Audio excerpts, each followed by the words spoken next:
Hey guys, this is OddOneGaming. This is going to be another Dragonheir Silent Gods video. In today's video, we're going to be talking about this crazy team that I built for the sake of the Mekkatorque boss that did, as you can see, 668 million, goes around 650, can go up to 700 million, and it's using this awesome burn team with Zardoth as the support and no ASCHETIUS, right? Most of the top damage ones are using ASCHETIUS. Personally, I don't have him, so this is what I managed to get to with the damage. So I guess let me show you everything about this team.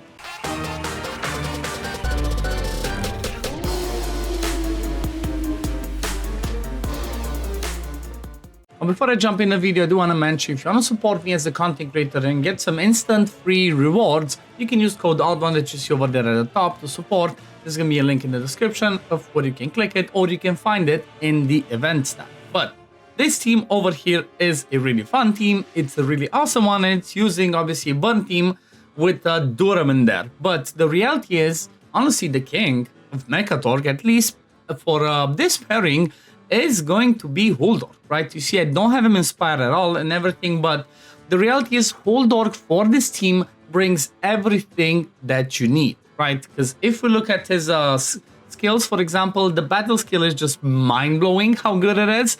But this one brings you blind for 5 seconds and then also attack penalty for 5 seconds, right? Both of them 100% chance to land, which are going to be perfect. Attack penalty can land, blind pretty much triggers the boss's passive. Let me show you which. This one that says the boss is going to get thwarted transmission, which means he's going to do 30% less damage. Now, I've even seen some teams where, you know, with the perfect timings, the perfect everything, he was the only support with no healer.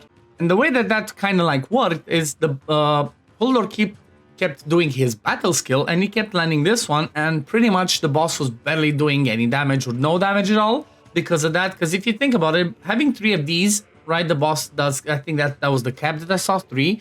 The boss does 90% less damage, plus with the attack penalty, he pretty much would do no damage. However, I have a variation, right? I have a different thing because, you know, I don't have ASCHETIUS, so I tried to push it to the max as much as I could. But not only does he cover us for this, but he also brings something really cool on his ultimate, which is going to be another debuff, right? Accuracy penalty. It's a different debuff, which means we're going to have a total of 9 unique debuffs on the boss with this team.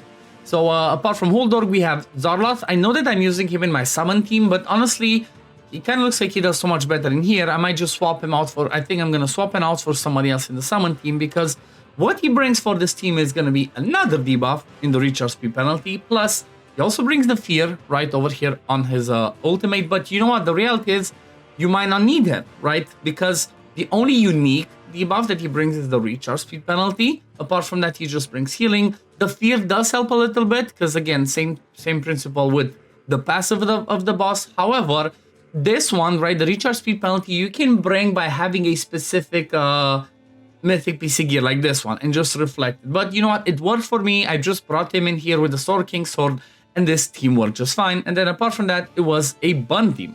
Now let me show you the skill timings that I use for this team. So it's gonna be having Durham, Karf, and then Biggs at 30 seconds.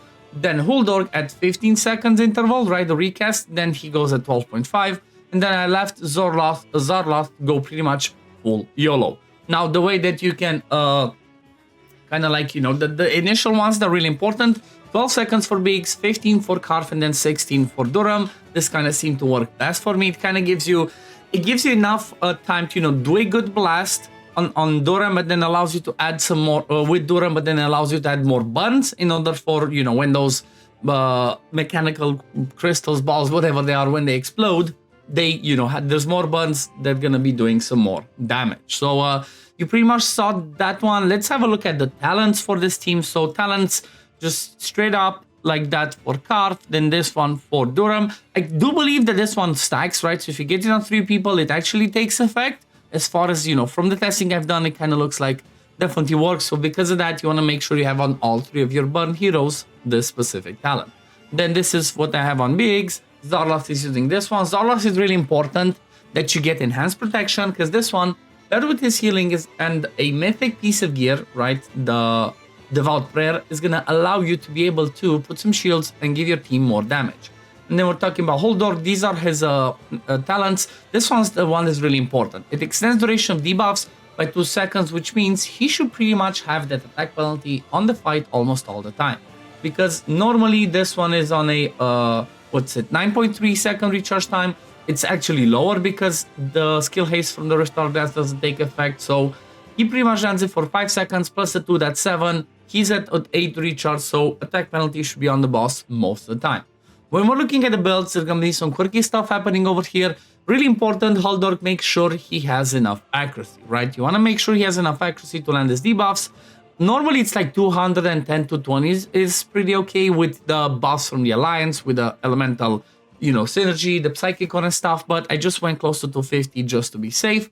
Then for the set, I actually gave him the Frost Taint. Again, this set is kind of like a cheat code set for this fight because it puts Frozen, which means another unique debuff on the boss, every time he gets hit. That's going to be really helpful. Also kind of gave him this one. I'm not going to even attempt to read it, but this one allows him to heal himself every time he lands a debuff a bit, so it can be helpful as, he's not going to be doing a ton of damage. Then if you look at Zorlas, I kind of gave Cyril Wisp, but I just wanted that extra skill haste. I wanted Zorlas to do his ultimate as often as you possibly can. Then, like I mentioned, I gave him the Vow Prayer. Then I focused again accuracy and then as much attack as possible because he's healing scales off of attack. And because I already have Witch's Remains and the Crown of the Unclean covered and other people, I gave him Solar King's Horn, right? He heals 5 times, right? For 5 seconds, he's going to be healing every second, which means he's going to be proccing the horn and give you 15% more damage. This is going to be huge. It's going to be extremely helpful. Then also, like I said, from the runes, I just tried to push some more skill haste as much as I could. Then if you look at Beaks, he's going to be the one that was the Crown of the Unclean. Then he's going to be an Emissary Whisper with Strike the Unprepared, right, to make him do more damage. And honestly, just focus. This one I should have swapped. I should just focus on him as much attack as possible, because you know what, having more attack makes the damage output be better than trying to squeeze out some crit rate, crit damage. No, you just want as much attack as possible, as he's not going to be doing lots of crit rate and crit damage. But that's pretty much him.